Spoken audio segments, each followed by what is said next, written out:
else is written in this constitution. If something is required to make women more equal, the country must do it. Not we can do it, the country must do it. Now, these were things that were like you're being taught in school right now. We were being taught in school that our new constitution says all. So, we grew up with gender equality as part of our conscience. We just accepted it, that we were equal when we were in school, when we were in college.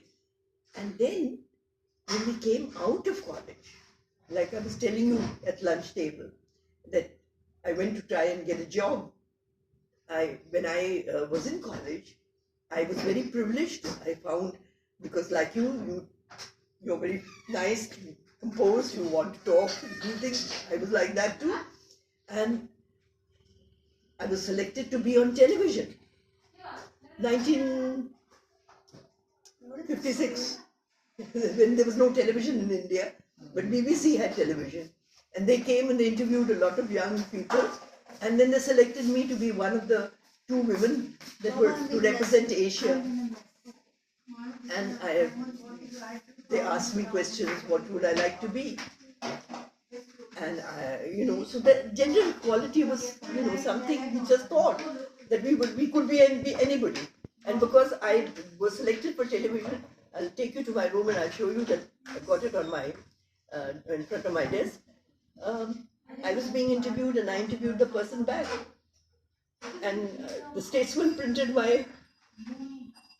that article. I was still in college. And they gave me my name under it, Rami Ahluwalia, which Statesman never did for anybody. It was quite an exceptional thing that happened. I met my husband in the process. Life changed. Everything happened. But so we grew up as people who thought, as women who thought, that the world was our oyster. We could do anything. But then when we came to actually working, the Statesman itself said to me, you can't be here. Why? Because you're a woman. And there was no way that we could protest that. One just went out and wrote and did things, but you couldn't fight for a job at that time. No. So then you began to realize that, and then I got married.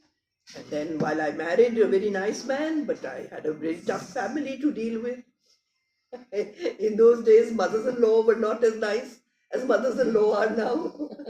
And I had a lot of problems. And then I said to myself, how can this happen? How can this happen to an educated young woman like me?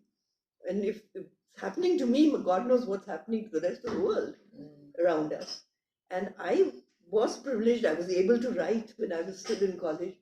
So I was writing now more and more. And I began to look at all the issues that concerned women, because I had got sensitized to the fact that women had problems, even when they were educated, even when equality was being offered to them on a platter, even then they had problems. And so one began to see that. And when I got into journalism, the few people that got into journalism with me were saying they wanted to do the police beat, they wanted to do the crime beat, because they wanted to be like the men, they wanted to be equal. And I said, I want to write on women, because I think this is more important than anything else, but the importance is not being recognized. So I became one of the first women in the country to get columns that focused on women's issues and brought them to the fore on a political level. And that, my focus on gender equality became the reason that I also became someone that people listened to and talked to. I was on television, I was writing these columns, and so I got acknowledged as somebody that was fighting for gender equality. So it's a long answer, but it's been a long journey. But now, okay, so you have went through a lot of things, but then what you went through, but then when you started the NGO, there must be problems. NGO, yes. No, the NGO was started with we built this house, and we built it as a young couple. Nobody helped us. we put the money together to buy the land, and we took an LIC loan, which was to be paid every month, and it was very tough financially to do it, but we could do it. And when I came to live in the house, because I didn't want to give it on rent as everybody else was doing, I wanted to live in my own house. I said, God's been very kind. I could do this because I'm educated, and I have had this privilege of being able to raise the money with which the house can be built. So the week that I came into this house, practically the week after, I put a table out in front of the house, and I got some of the women that were in the area to come together with me, and I said, we'll buy the medicines. And then I rang up. I used to write columns for the newspaper, so I was writing about all kinds of voluntary organizations that were doing good work. And so the ones that I'd identified as doing good work, I rang them up and I said, come, bring your doctor, and we will put the medicines, and the women will be here to help you. But because Saptajing Enclave was developed with Humayunpur, Arjunagar, Krishnanagar, they were slum areas right inside the pocket. So there was a lot of difference between us and the people that were living in the heart of this colony. And so they all needed a lot of help.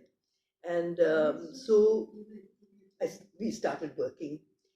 And I had no intention of forming a NGO as such or thing, but we just did the work.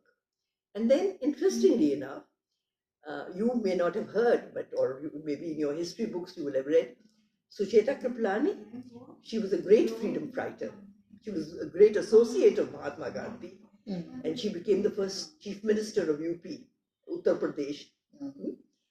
She was head of the organization that I had asked to send the doctor here.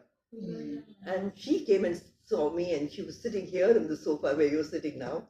And she said to me, you are helping us to do things, but this time young women like you took the initiative and did this on your own. Form your own organization and run it. Don't ask me to come and help you any longer. And so I did. I formed the organization. It was in 1975. I had just, I don't know whether I was just going to. Yes, I had not gone. I was just going. I had just been invited to Mexico City. Those glasses I brought out. It was the first international conference, United Nations conference on women ever held. And I had been invited to cover it as a UN fellow, to write on the issues. And and when I went there, I saw there were 5,000 women from across the world, and that the problems we were talking about, the problems that we were thinking inside us, some of them we were not even talking openly, but we were realizing that there was great inequality, that it was not just us. This was world over. There were women from Africa who were talking, there were women from other parts of Asia, and the Western women, they had their own problems. So you began to realize that it was not a small issue, that it was a very, very big issue, and that you were in a historic fight. So, that was another turning point. Then I came back and I formed the organization, and I called it Stribal. And what does Stribal mean? Woman power. Stri, woman, bal, strength. Not power, but woman strength. And the memorandum that we drew up for ourselves, the first point, and this is 1975, which is now 51 years ago, to awaken women to the power of their strength, is written right there, no? To awaken women to the power of their strength as a force for the betterment of society. We wrote it then, in 1975, because I believe that women have the ability in them to not only develop themselves to their full potential, but when they develop themselves, they improve everybody else around them too. Men do sometimes do that too, but not so much. So true. Women are a little better at it. Right? So we formed this organization, and maybe when you're going, you know where Srival is. No, ma'am. Good heavens. Seriously, I've never been there actually. You don't. Actually, it's down the road. I was thinking you could drive her past it. When I was doing this work, people heard about it because I was then a very fairly well-known person, and people heard about it. And so I got a plot of land given to the organization. The Rotary Club said, shall we build you a building? They built a building, and we've been working for 51 years. It just happened. That's it. Now, okay. So, what is the status right now of your NGO? And in your this NGO that is just across the street, do women live there or do you do campaign? But in fact, we are now in the process of being forced to develop a website, which I've never resisted being online all along. And very soon you will see it, and then you can perhaps use the material more. What we've done over 51 years will be right there. What I specialized in doing was using specialized. I don't. It's a wrong word to use, but what I innovated at that time to do that. A plot of land was given to us, and and they said to help with the medical services because that is what we were doing with the doctor coming in. I said, a piece of land can be used for many things. So instead of just the doctor coming in, which we continue to do, I called it a socio-medical center. And so we have vocational training so that young women, little older than you, 15, 16 onwards, they come, then they can get computer training, they can get beauty culture and personal, yes, and tailoring and embroidery. This place only, down the street. Yes. We have, on an average, 20 women in each of these three places, and they do a 3-month to a 6-month to a 9-month course. So there's a lot of women that get trained in the process. Then women have children. Where do they leave them? So a small preschool children. We even had a creche for a long time, but now the creche has been turned into a preschool, and so from 3 to 7, the children in the school. Then in the afternoon, there are the government school children and other children around the area who need help with their tutorials. They come. So we have about, in the old days, we even had 100 children in the school because the Anganwadis and all were not so formed at that time. Now about 35, 40 because they go to the government Anganwadi. Now you also have teachers there to teach them. You also have teachers there to teach them. Yes, there are. There's a lovely staff. I'm very blessed. The people who worked with me to form the organization have stayed with me all their life. Many of them are not there anymore, and they're not there anymore because they're up. But as long as they were here, they were with me. They worked. And so if you go there, you will also find 2 or 3 photographs hanging of people who spent their lives with us. Even the staff, the Chokidar and his wife have been with me for 51 years. Oh, lovely. So we are, I just say they run the place. I have full confidence in them that things are going right. I just keep an eye on things. But there are teachers. There are 3 teachers in the school. There are teachers for the helping with the tutorial. Then we have a dentist. We have a physiotherapist. We have a doctor coming in for OPD. We had a doctor who worked with us. This would interest you. From the time that we started, she volunteered, and her husband went on to become the finance secretary of the country. Amazing. S.P. Shukla. And only 2 occasions when she left us and went away was when he was posted to Geneva as our representative at the United Nations. WTO discussions, and another time he had to go back to Patna at his headquarters. But otherwise, throughout her life, she worked, and she passed away. finally they left because they went and settled in Pune when he retired, and they went away a few years ago. But then she passed away. So when she passed away, her husband rang me up, and whatever money was in her account was sent to us to form the Manju Shukla Trust within our trust, Nice. so that anybody who is in need of a little bit of medical help, is not a lot of money, but small amount, can be given. Because that's what she did. But as long as she was a doctor there, if somebody came, they didn't have the money for the medicine.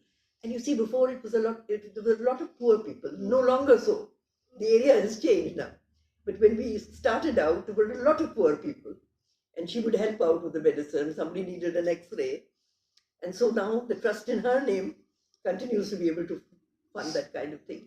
So, that's what I would say to you is the philosophy we started out with, which unfortunately we were not able to really, I suppose, demonstrate and put on a scale. But I said, if you look after your backyard and somebody else looks after their backyard and everybody else looks after their backyard, there will be no problems left. Yeah. Right? So that is what we were trying to demonstrate here, that you can do many things in a small place, and that if people get together, they can do it. Because we were very ordinary people. When I started the organization, I used to shiver. We know that your father has known us. I mean, we've not been prosperous, rich business people with a lot of money around. And I used to shiver and shake thinking, if I find making an organization and there are staff there, if I don't have the money to pay them, what will happen? Because they depend upon that now as a livelihood. But when you start to do good work, the money comes. People see good work, and we run it, and very proud of the fact that we have not stopped for a day. Even during COVID, when the institution was closed, I was able to get onto the phone and all my other friends and volunteers alongside, and women in the area made masks and they sold them across the gate. The institution was closed, but they would dump them with the caretaker, and the caretaker, we would ring up people and say masks are available, and the caretaker would just come with a mask on and hand it over the gate, and we generated 1 lakh of rupees for the women in direct employment at that time during the COVID period. Nice. Because part of Sribal's project also is that women make things and then they are sold right there at Sribal. So the women who were doing this tailoring and embroidery got this work, and they got almost 1 lakh of rupees in that short period. Stribal took an action for COVID-19 also. Yes, and then we also managed to get oxygen concentrators. Somebody donated them to us, and at a time when there was an oxygen shortage, then we were able to give them to the RWA and let people in the area around know, and even far away. I remember 2 different sets of people came from Bihar and Rajasthan and said, we need oxygen concentrators. And I knew that they were solid people. They would not only use it for themselves, but for others also. And we gave it to them. So, good work happens. Right. It just happens. Ma'am, I have a question. So, you started in 75 with a goal in Formally. mind. Formally. 72. Right. With the table under the tree. So which is why our logo is the tree with Sribal under it. Right. Huh? And today is 2023. Yeah. So in terms of gender equality, how has it changed? Like gender equality at that time, do the same problems exist or are there new problems now? Upasna, the old problems don't go away. In fact, this is one of my problems today with the hype that's going on gender equality, that we've forgotten all the old issues. Right. Stribal was one of the organizations that was up in the front with the Virodhi Chetna Manch, as we called it. Number of organizations, leading national organizations came together. And at that time, in the 70s, we used to battle to change the laws. So, we helped to get the Dowry Prohibition Act amended, the Immoral Traffic Prevention Act, the obscenity laws, various things, you see. which were the major issues of the time. I feel we've moved away from some of those very basic issues, and they're not gone. Even today you read about Kerala, for instance. Recently, the number of dowry deaths in Kerala, Yeah. which Yeah. you would not imagine. Recently, a doctor passed away because of dowry demands. Which you would not imagine. Mm. So those problems are there. Gender equality has come in many areas. You have women coming up in the forefront. You have much more acceptance, but the old problems still continue, and a whole set of new problems have come up because when you come out into the open and you fight for your equality, and you not only fight for your equality, but now you take it for granted, then you are having an increase in the crimes against women because the society around you has not accepted giving you that kind of safe space. Right. So we are caught in many, Battles. battles at the same time at the moment. True. And we can't really rest on our laurels because of that, no? Sometimes I feel we've even regressed Mm. because at least when we came forward, I often speak about that when we came forward and found it in an unequal society, at least the people, I'm talking of the elite section now, that in the newspaper world or, the editors, and they were horrified to realize that they had been discriminating when we spoke up. And they did their best to see what they could do to change the situation. Today, you have a much more all-pervasive change going on with the laws and the thing. But at the same time, you have a much more hardcore resistance going on. Mm. And the other irony is that I think a whole lot of sexual issues have come to the fore. It is a different sensibility which is shaping gender equality. True. And not for our betterment. Because if I were to sum it up for you, I would say that when we set out on this battle to make things more equal as it should be according to the Constitution, we were not saying that women must be like men. We were saying the men should be more like the women. That was we didn't want to become masculinized. We felt men had to be taught that they have to give space and to be gentler. And really, it was the Gandhian principle. If you look at it, the freedom fight, which brought us independence, what was Gandhiji's mantra? Gandhiji's mantra was women. He said, ahimsa, satyagrah, that's non-violence, struggle with non-violence. These are the attributes that women have. In the home, they quietly sometimes fight. You don't even know, but there's a struggle going on to assert. But they do it gently, they do it, with sensibility. With sensibility. And he made that a political tool. Right? And it was because he was able to do that, he brought women out in the millions onto the streets, and the British couldn't cope with that. And the other interesting thing was that because it was brought out in that atmosphere, when women came out into the streets, the men did not resent them. The men joined them. And there was a mutual partnership.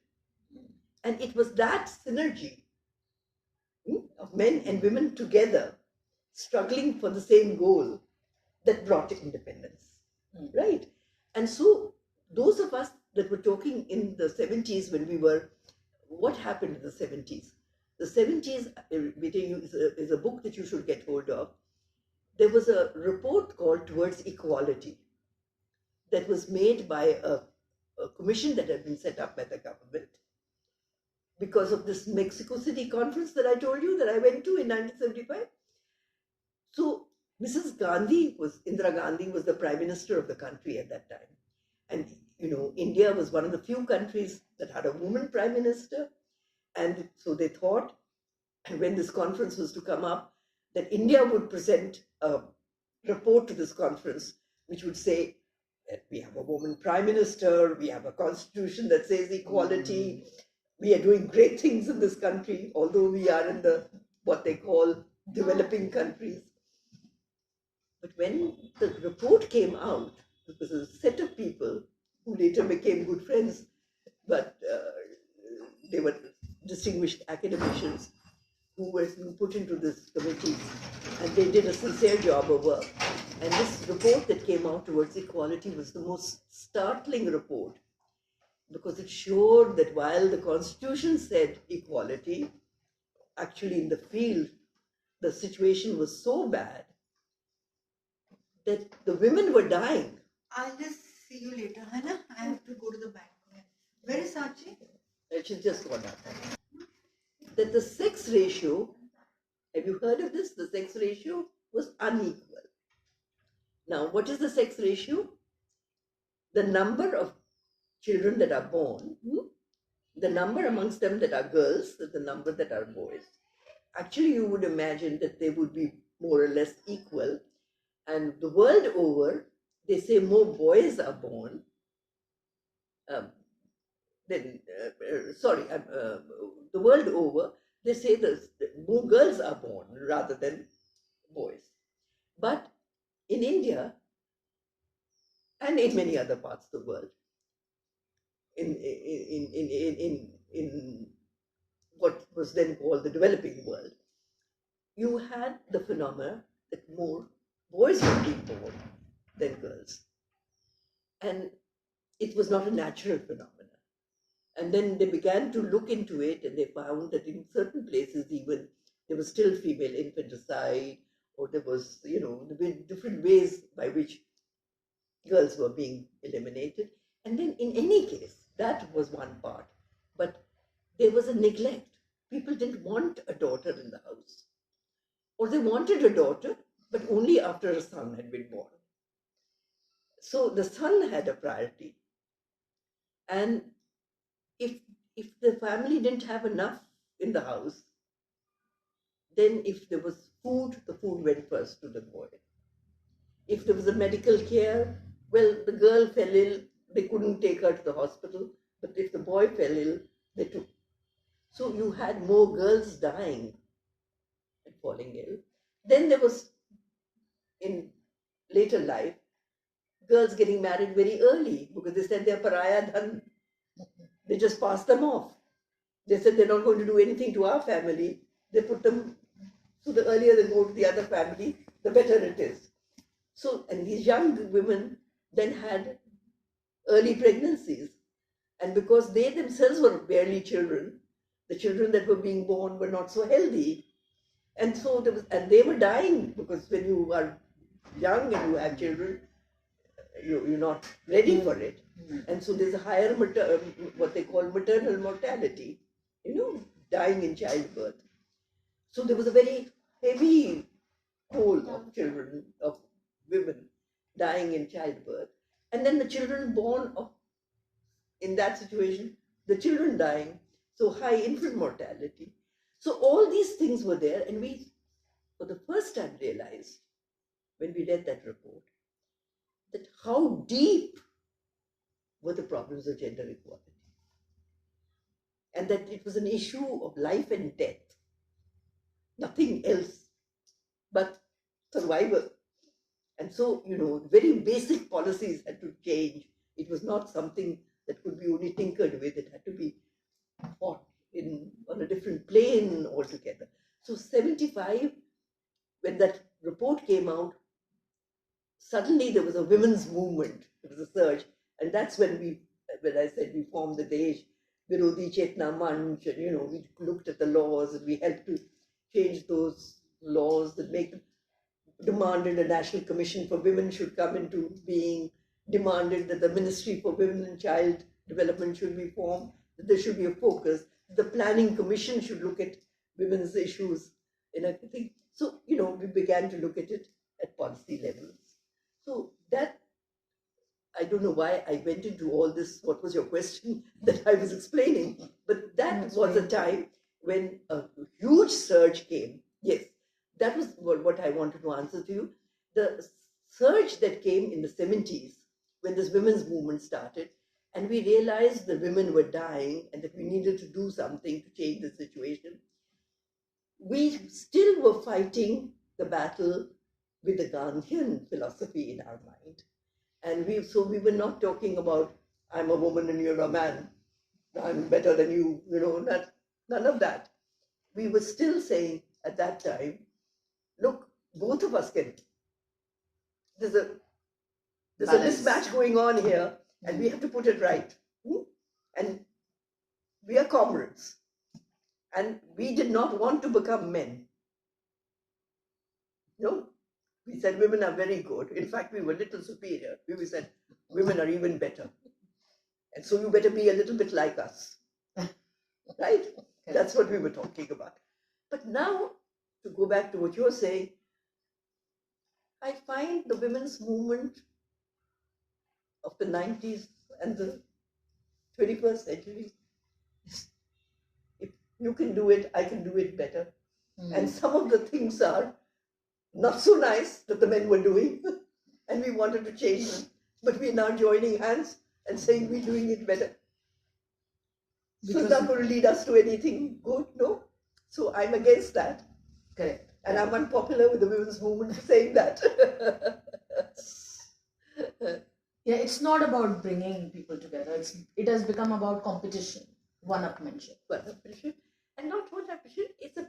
I say it's a pale imitation of masculinity to be doing that. And that's not what we want. There is too much assertion and validation required at all times. Yes, but one needs to blend the two together better than what is happening. Absolutely. And I certainly think that we have too much focus now on sexuality because the media has become sensational and sexualized. And it's not good for children. No. Because they're being exposed to both sex and violence in a very unpleasant way. Instead of getting the right values and seeing the kind of family values which you see in your own house, which you see in the thing, on a wide scale, that's not happening. That's not happening in the media. That's not happening in society around us. And I think so our problems are getting compounded. And of course, we are so many more. So more people, more problems, more problems altogether. Yeah. Yep. Anything else? Yes. No. There are multiple things, but if you really wanted to focus on the one thing for the next 10 years, maybe. I will, before you go, I will give you my latest monograph that I did. I'd love just a few months ago. One of the other issues that I've been fighting about was women's political representation. And I feel it's very unfortunate that the government has brought what they call the Nari Shakti Bandhana in the form that they have. Because people like us were giving alternatives that were very doable and which, if they had acted upon, would have brought the right number of women into parliament in this next election instead of putting it off till 1929 at the earliest, and some are saying 34 now, because the way the delimitation exercise is going, it could become even later. And so I think it has to be a two-way movement. You have to have more women in political positions so that the policies are right, and you have to have more field action so that the swell comes up from the bottom. And you're certainly seeing women asserting themselves in the field now. They're becoming vote banks. And people are wooing them, the political parties are wooing them for the vote banks and placating them with saying that they're bringing them in, but we're not being brought in. And actually, I think 2 generations have lost out since we began the fight and lost out on the opportunity of contributing a set of values that now no longer perhaps are there in minds. Because as I've written, uh, criminality in politics has grown, Absolutely. and it's not only the men. In earlier years, we said if you brought women in, you could clean politics. But now you're finding that criminality in women politicians is there too and increasing. So you're getting a different kind of a woman who's able to compete and be in the public space. And that's unfortunate because the kind of values that you need from both men and women were the kind of values that women had nurtured and kept going even in the era of colonialism. See, the woman was the one who didn't get exposed to the machinations of the British. And so there was a neat division in the house. The men went out and worked and had to do whatever they had to do to keep up with the British. But the house inside was protected. And the women nurtured those values. And it was those values from which the freedom struggle could spring out because solid people were there. But we are today losing out on all that.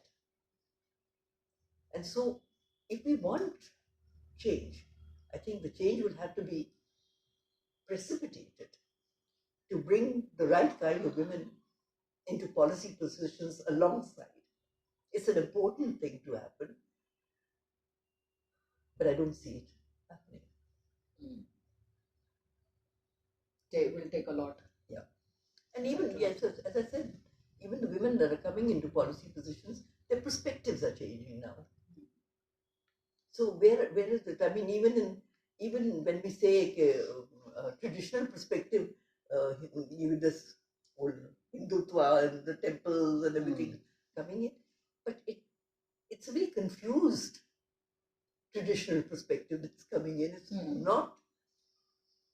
Let's say there's too much commercialization in life, and too much sexualization on the media, too much violence in real life and real life. So all that is, discoloring what could happen. Confusing and damaging. Yeah, damaging. The battles are enormous now. True.